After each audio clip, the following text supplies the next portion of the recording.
25 years ago, zombies were, for lack of better words, dead. Yeah, they were always dead, but they were dead in movies, no comics, no books, no new TV shows. It was pretty much dead silent, and the genre went elsewhere. New scares, new ways to entertain people, and what George Romero brought to the world was pretty much faded in the background.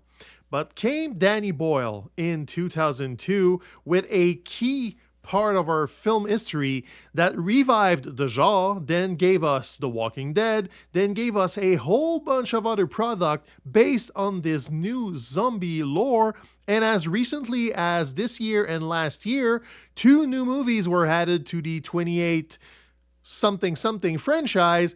And I think it's a perfect moment to revisit what may have light the rod for this renaissance of zombies. So, today on Why You Should Watch or Rewatch, let's dive into 28 Days Later from Danny Boyle. Yeah, 28 Days Later. Released in 2002, this Danny Boyle flick pretty much changed the game, but it was not supposed to be that way. Yeah, 28 Days Later, you've heard of the movie, most probably. You also probably heard about Danny Boyle, who won an Oscar with Slumdog Millionaire a few years later, but at its core, 28 Days Later was not supposed to be this successful and also this meta-defining for all the zombie lore that came after. Remember, The Walking Dead was not even a comic book when 28 Days Later was released. So why I wanted to dive back into 28 Days Later is because I saw this in theater 23 some years ago, and it still lives with me in some capacity every now and then, just because I have flashback of how brilliant and intense and smart that movie was. But before diving into 28 Days Later, we should really dive a little bit into Danny Boyle. Danny Boyle, when I was in film school in 2002, was pretty much a hit. He was the guy behind Trainspotting. There was also Shallow Grave before this. And even A Life Less Ordinary was a little indie darling. But we were expecting great things from Danny Boyle. But then he released The Beach with Leonardo DiCaprio, and that movie bombed. And it was not all that great. The story was okay. The book was kind of promising, but I don't know, there was something off about that movie, and Boyle needed some sort of reset to showcase how good he was, really, and he needed also a movie that could work financially so that studios will trust him later on with bigger projects. So here comes 28 Days Later. It's from the Alex Garland script. And Alex Garland, you know now as a filmmaker as well. He directed Ex Machina, for example, great sci-fi movie. He was also a part of many, many projects, but Garland at the time was a relative unknown, and he helped build that script with Danny Boyle, where we talk about zombies without really using the word zombie.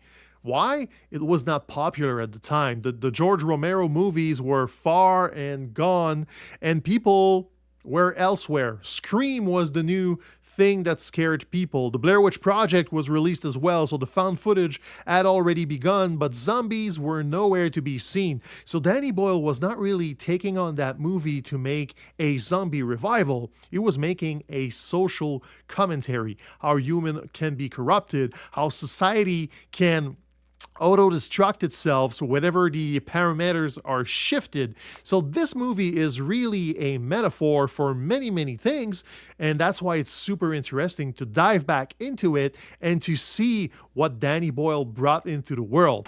To help this vision, it's important to note that this movie was shot on mini DV cameras, which was unusual at the time.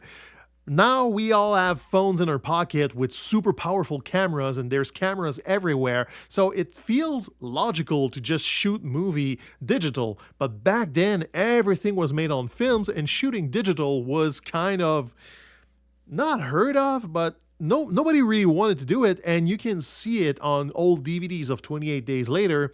The picture quality is not all that great, but Danny Boyle used that to his advantage and tried to make the movie as gritty as possible, and it's not an accident. He was also inspired by a film movement called Dogma, which basically strips everything away from movies and bring them back to the fundamentals, which is the here and now. You feel the real emotions. There's no CGI tricks, no jump in time, no effects. It's really movies are emotions, and emotions are lived in the now. So Danny Boyle took some pages of that books after seeing a few movies from that movement. You may not have heard of Lars von Trier, for example, but this minimalistic approach gave the idea to shoot on digital cameras.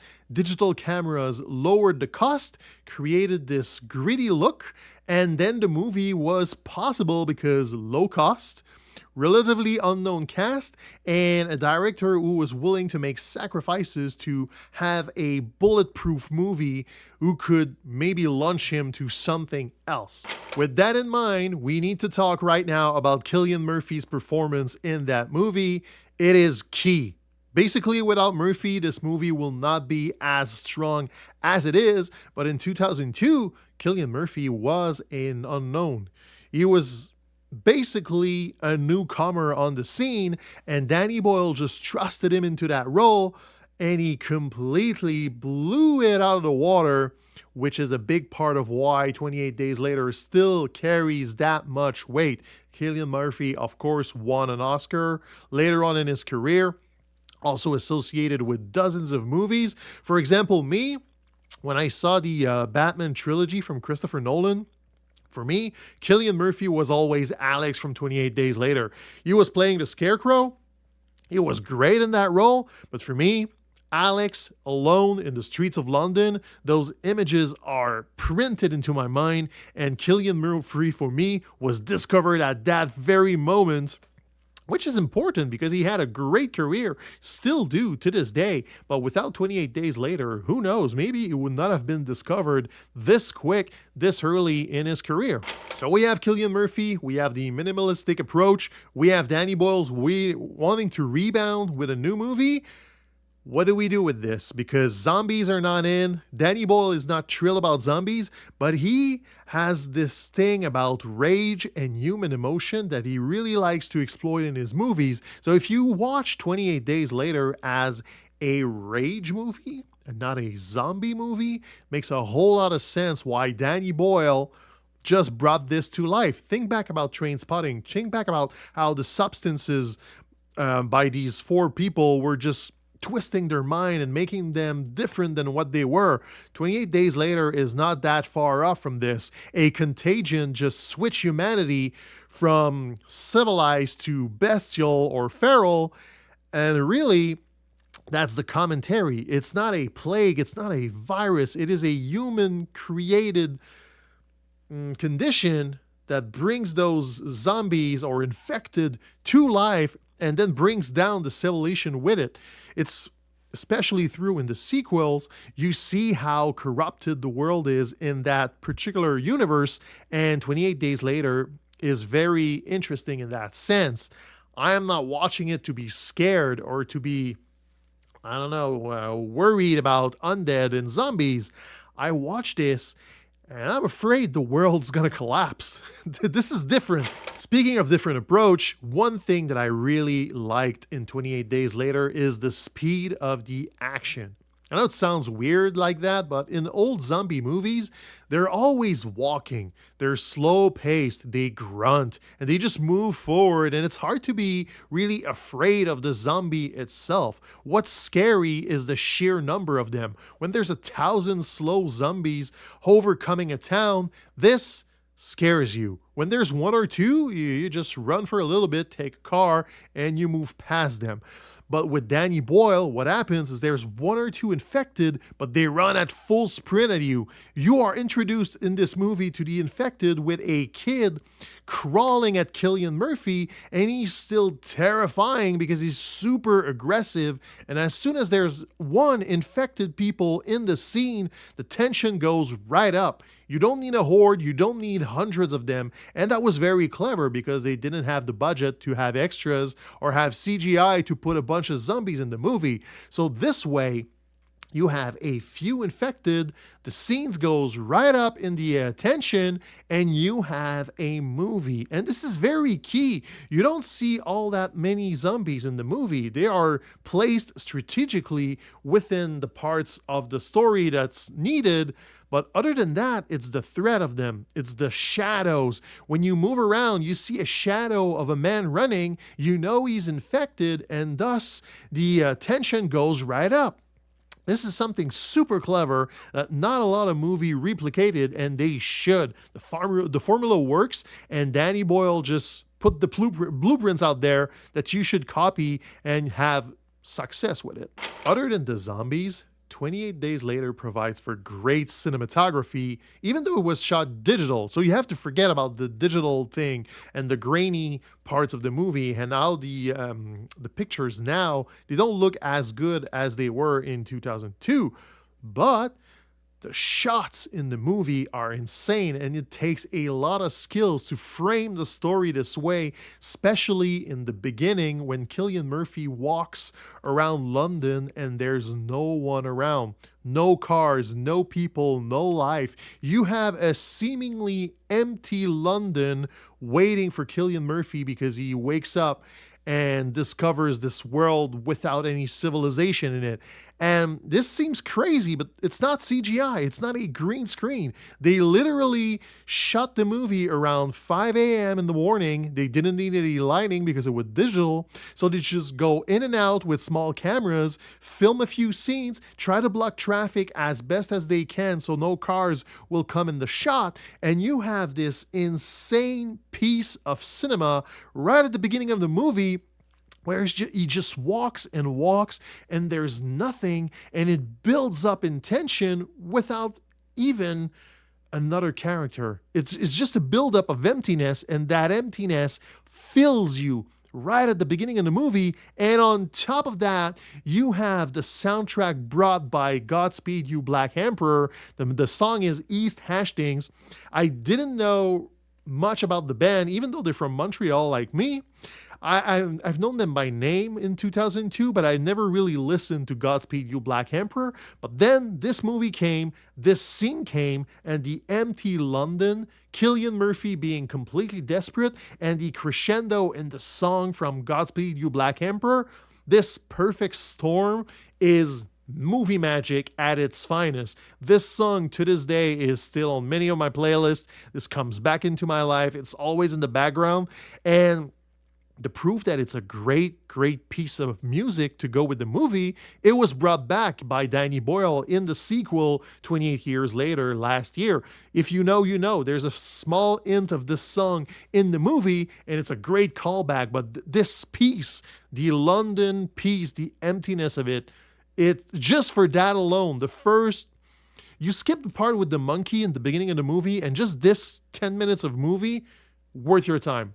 All the time. Whenever you stumble into it, just stop and watch that part of the movie 100%. So we covered the zombies, we covered Cillian Murphy, we covered Danny Boyle, the music, the cinematography, the craftiness behind the movie. We need to talk about Brendan Gleeson's a little bit. He was the veteran actor in the movie, and his death scene, still to this day, is one of the most tragic thing we've seen on film. Why? Because within this zombie movie, we build up a hopeful character, the caring dad, this warm character in the middle of this desperate land, and then he flips, he lost the North, and then dies. All of this is contained within 45 minutes of the movie, but the story is so well done. It's beautifully told, and I don't know, it pulls the right string at the right moment. So Brendan Gleeson here was the steady hand in the cast. Really stole the show for the part he was in. And yeah, you've known him after that. He plays in Harry Potter movies. But Brendan Gleeson here was the dad, was the heart of the movie. And when this heart is ripped off, then you go into the third act where everything unravels. This makes the movie stronger, by the way. When you remove the heart of the movie and desperation takes this place, everything feels more urgent, more it's bigger. The stakes are bigger. So Brendan Gleeson not being in the movie after his death scene, for me, it's one of the reasons why you should rewatch this, just because it's so well done. So those are my reasons why you should watch or rewatch 28 Days Later now. I know it sounds simple. It's a good movie. Just go back and watch it. But really, without this, no Walking Dead, maybe no White Walkers on HBO because the zombies were so strong. Maybe they put money into Game of Thrones because of the White Walkers and everything surrounding it.